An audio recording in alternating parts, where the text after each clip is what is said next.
بسم اللہ الرحمن الرحیم۔ تمام دیکھنے اور سننے والوں کو السلام علیکم۔ واقعہ کربلا۔ اس واقعے نے کتنوں کو پست اور کتنوں کو سر بلند کیا۔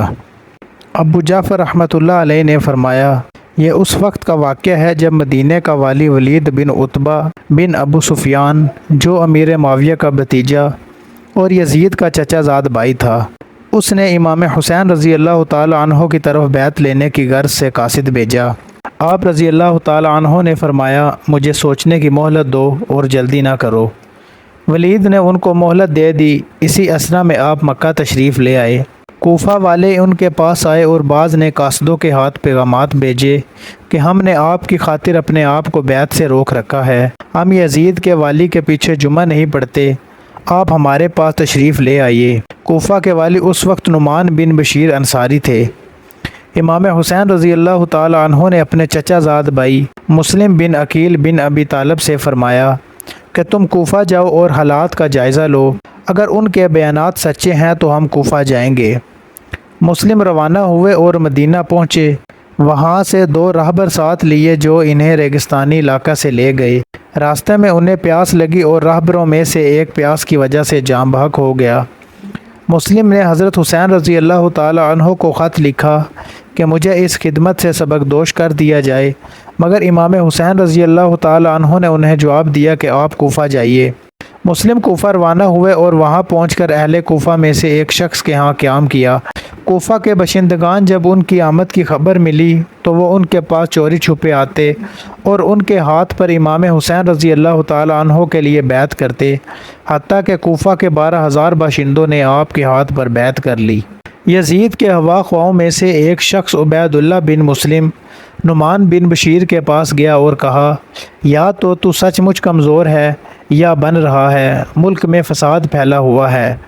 نعمان نے اس سے کہا کہ اس قوت سے جس میں خدا سے سرکشی ہو، مجھے وہ کمزوری عزیز تر ہے جو مجھے خدا کے حلقہ اطاعت سے باہر نہیں کرتی، اور میں ایسا نہیں کہ جس کا اللہ نے پردہ رکھا ہے میں اس کا راز افشاں کر دوں۔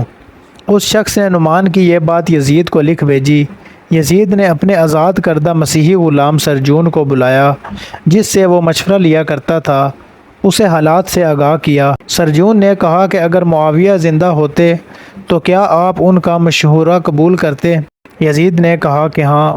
اس نے کہا کہ تو میرا یہ مشورہ قبول کیجئے کہ کوفہ کا والی بھی ابن زیاد کو بنا دیجئے، کوفہ کے لیے ابن زیاد ہی موضوع ہے۔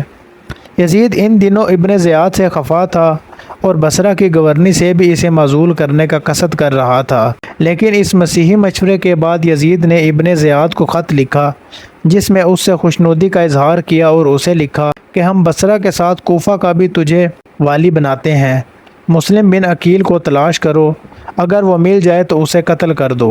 ابن زیاد بصرہ کے کچھ سرداروں کے ساتھ کوفہ آیا۔ اس نے اپنے ایک آزاد کردہ غلام کو 3,000 درہم دیے اور اس سے کہا کہ جاؤ اور اس شخص کو دریافت کرو جس کے ہاتھ پر کوفہ والے بیعت کر رہے ہیں، اور اس پر یہ ظاہر کرو کہ تم حمص کے باشندے ہو اور بیعت کی غرض سے حاضر ہوئے ہو، اور یہ رقم دے کر اس کی مالی حالت بھی مضبوط کرنا چاہتے ہو۔ وہ غلام بڑی احتیاط سے کھوج میں لگا رہا، حتیٰ کہ وہ کوفہ کے اس بوڑھے آدمی کے پاس پہنچ گیا جو بیعت حسین رضی اللہ تعالی عنہ کے سلسلے میں کام کر رہے تھے۔ اس نے شیخ سے بات کی تو انہوں نے کہا کہ تم سے مل کر مجھے خوشی بھی ہوئی ہے اور افسوس بھی۔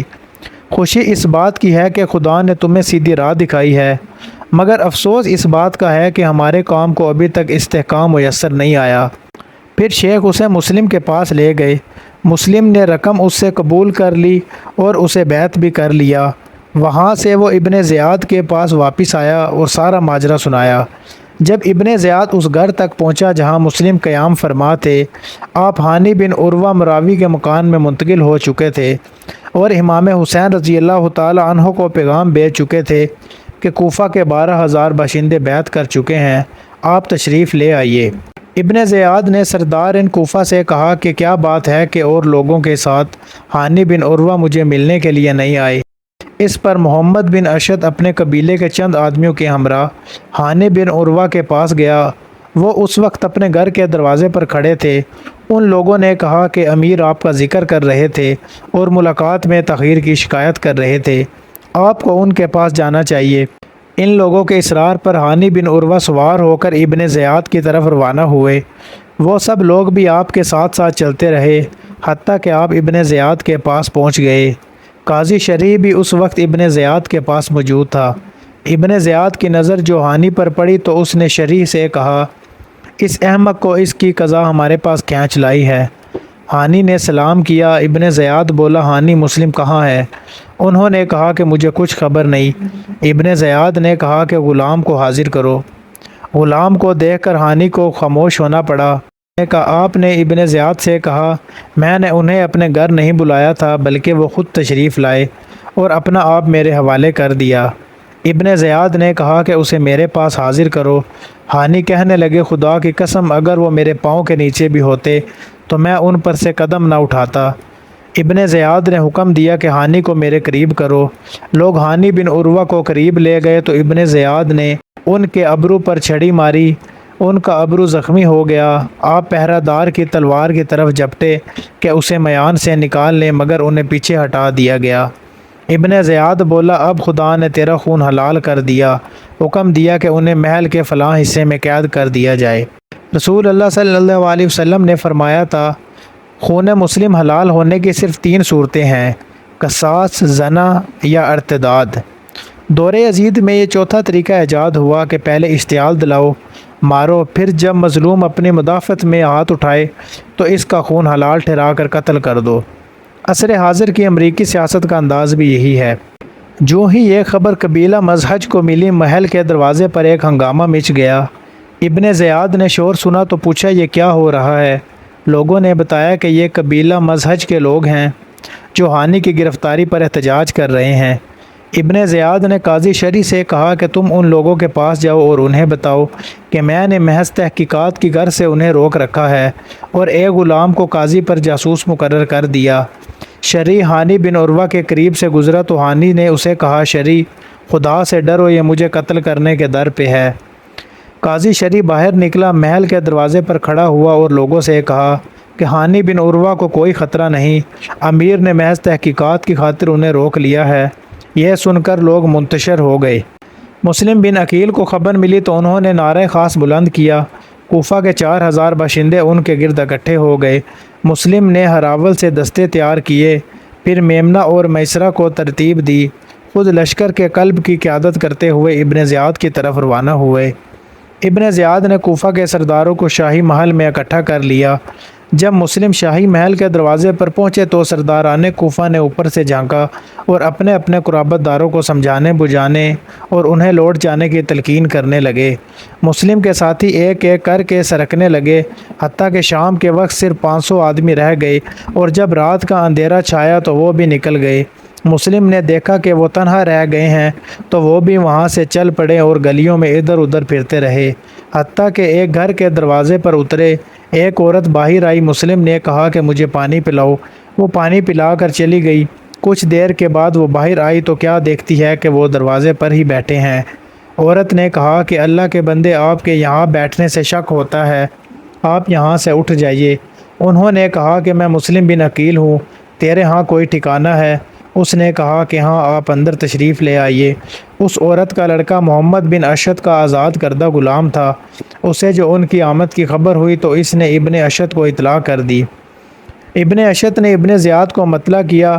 ابن زیاد نے عمر بن حریث کو طوال اور ابن اشد کے بیٹے عبد الرحمن کو مسلم کی گرفتاری کے لیے روانہ کیا۔ مسلم کو خبر بھی نہ ہوئی اور ان کے ٹھکانے کا احاطہ کر لیا گیا۔ جب مسلم نے دیکھا کہ وہ محصور ہو گئے ہیں تو وہ تلوار لے کر باہر آ گئے اور پولیس کے ساتھ مبارزت کی۔ عبد الرحمن نے انہیں کہا کہ آپ میری پناہ میں ہیں۔ اس کے بعد وہ انہیں ہاتھ سے پکڑ کر ابن زیاد کے پاس لے آیا۔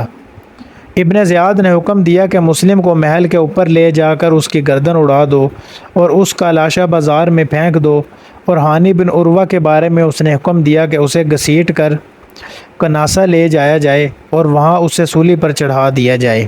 ادھر امام حسین رضی اللہ تعالی عنہ مسلم بن عقیل کا خط پڑھ کر کوفہ کی طرف روانہ ہو گئے، حتیٰ کہ جب قادسیہ ان سے 3 میل کے فاصلے پر تھا، حر بن یزید آپ سے ملا اور پوچھا کہاں کا ارادہ ہے؟